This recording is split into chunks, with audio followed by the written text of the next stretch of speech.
Form of billboards as COVID-19 drastically changes graduation. And people near Lake Cumberland are hoping to see tourists enjoying the area soon, how it could look different with business restrictions and social distancing. And you can say goodbye to the warmer weather. I'll have details on the cooler weather to come here at 4:30.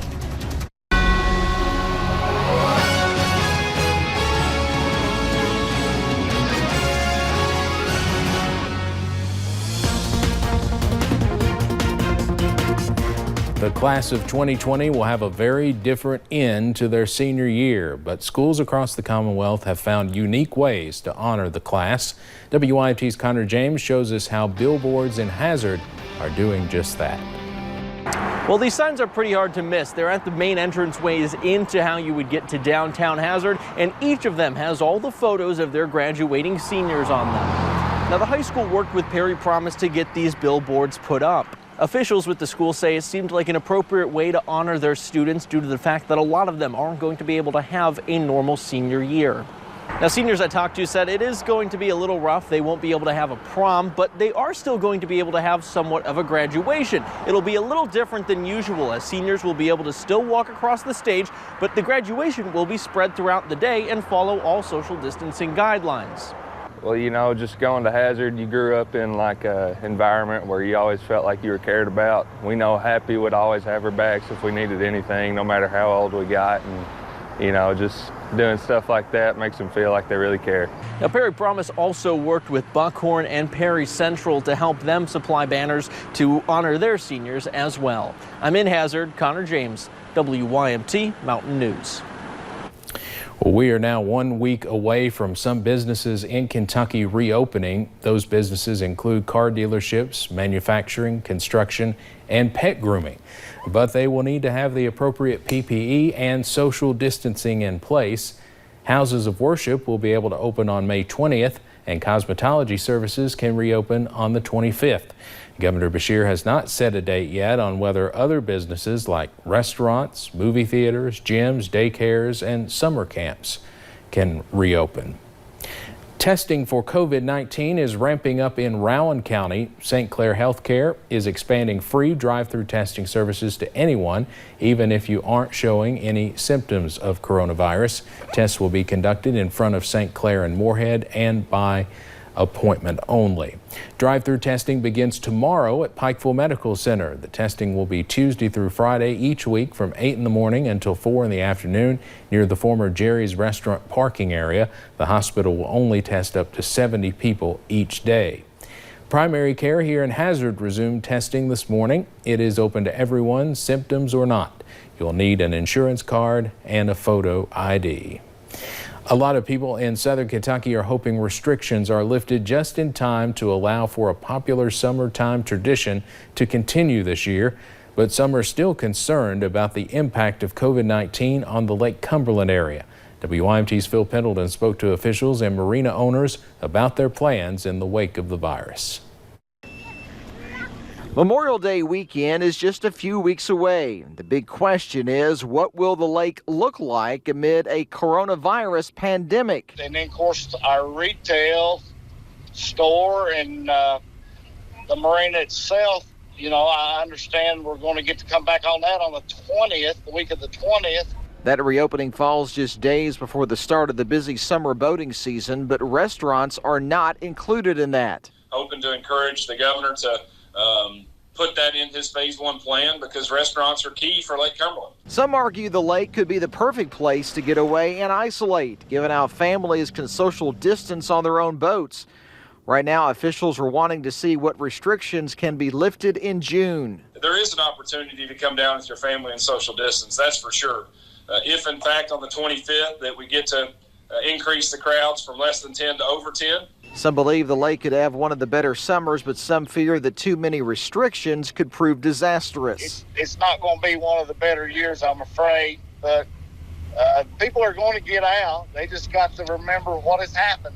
It's an incredible draw for the entire Commonwealth. Over 4 million people a year coming to Lake Cumberland. But will they all return this year? Phil Pendleton, WYMT Mountain News.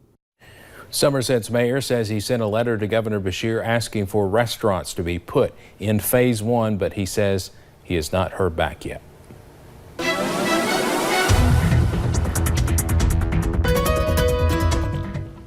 Well, today was absolutely beautiful, and we're going to continue to see these nice conditions as we head into the evening hours tonight. Let me take you to a couple of our cameras. If you look into the National Weather Service up into Jackson, you can see those gorgeous conditions out there. I mean, they just saw plenty of sunshine today, and if we head on down into downtown Whitesburg, you can see very similar conditions over there. I mean, really not a cloud in sight, and it was dry roadway conditions. It was a great day to be out and about while practicing social distancing, of course, and these temperatures only helped. We saw this nice warm weather. A lot of us got into the 70s today, and all of us are still in the 70s even right now, but we will start to cool down as we head into the overnight hours. And even though we were nice today, we weren't quite as warm as we were yesterday. We were anywhere from about 5 to about 12 degrees cooler today than we were yesterday. So it was actually a little bit cooler, and we're only going to cool down more as we head into tomorrow, with temperatures getting into those 60s. So we were in the 80s yesterday, the 70s today, and we'll be in the 60s tomorrow. So a slow decline here, and then we're also going to see some rain chances coming back in by the time you wake up tomorrow as well, but they will not last forever. Yes, we're going to be seeing some soggy and cooler conditions, but sunshine will pop out by the time we get into the middle of the week, and I'll provide more details on that in just a little bit. Steve? All right, thank you, Brooke. Since traditional graduation ceremonies are not happening right now, some people are getting creative to celebrate their graduates' accomplishments, as we've been reporting recently. One Mount Sterling family celebrated their daughter's graduation from medical school. Megan James shows us why the celebration was so meaningful. Months ago, Sarah McClanahan was looking forward to walking across the stage at her graduation from the University of Pikeville's medical school. But on Saturday, she celebrated with the people she loves most in the First United Methodist Church parking lot in Mount Sterling. She actually stood there in front of all of us and took her oath, her doctor's oath, instead of doing it in front of people that she didn't know. So that meant everything meant a little. It was just special to her. And I'm glad it turned out that way, because she was naturally upset that she wasn't gonna not have a ceremony after such a major accomplishment. The small, intimate ceremony made the celebration even more meaningful for McClanahan. Dad, she said, I really like this ceremony, and she said it's actually better than the bigger ceremony because it felt so personal. And she really enjoyed it, and just the family and a couple friends. And Dad himself enjoyed the ceremony and couldn't have been more proud of his daughter. Seeing her stand there, you know, with that diploma and that medical sash, the doctorate sash, I still just see my little girl. So, and I guess I always will. It was very emotional. It was hard, a little bit emotional now, just seeing that chapter of her life and her getting ready to move on. On to taking her education even further. In Lexington, Megan James, WYMT Mountain News. Sarah will be starting her residency at UK in July. At least 42 states have now eased coronavirus restrictions in some form. It comes as the U.S. reports more than 1.1 million confirmed cases of the virus and more than 68,000 deaths.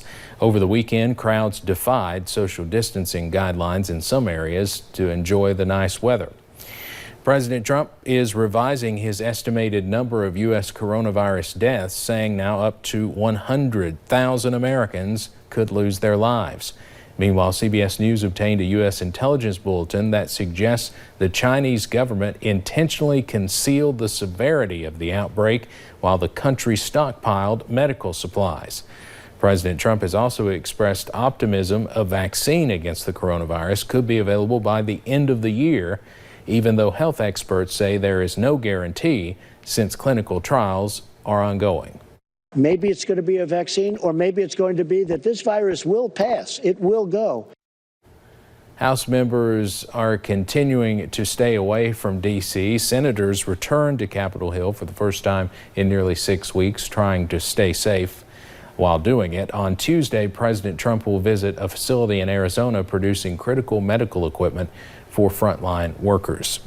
An Illinois man who handmade crosses for every victim of recent mass shootings in the United States died today. Greg Danis personally delivered more than 27,000 crosses or other religious symbols to honor victims of gun violence. Just days before he died, the 69-year-old was celebrated at his home. A man in Clay County pleaded not guilty this morning via Skype in the shooting of his brother. Timothy Madden faces a charge of first-degree assault. Investigators say Madden and his brother were arguing over tools. When police arrived, they found the brother shot in the head. He was flown to the University of Kentucky Hospital for his injuries. We still do not know his condition.